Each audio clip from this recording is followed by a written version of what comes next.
Why fight such a deadly war within one's country? There have been numerous events throughout American history that have led to the Civil War. In the summer of 1776, the Declaration of Independence began to evolve.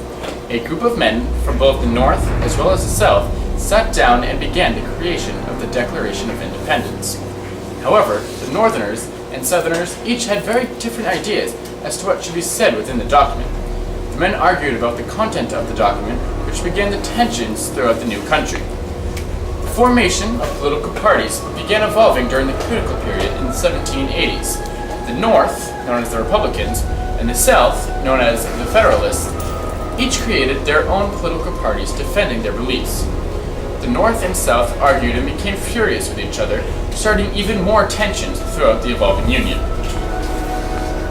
Thomas Jefferson, a Southerner from Virginia, and Alexander Hamilton, a Northerner from New York, had two very different visions for America. The public arguments between the two men sparked arguments between the common people, beginning fights throughout the United States. The Missouri Compromise started the 36-30 line. Any state above the imaginary line would be a free state, while any state below it would be a slave state.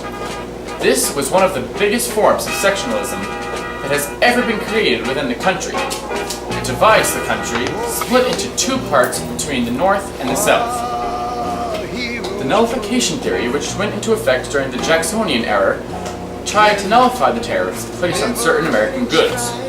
The Southern states were furious about the tariffs and wanted them nullified, because it lost them money by having to pay more for the necessary goods.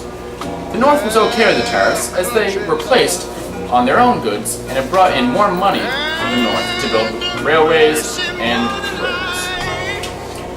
Abolitionists were men who were trying to make a movement to end slavery in America.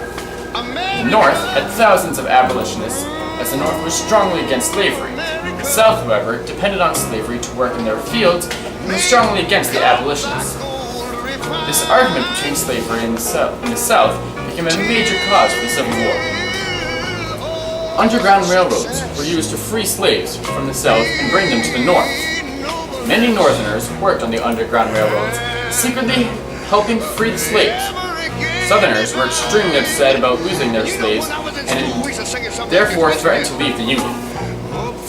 The election of Abraham Lincoln was the last straw for the Southerners.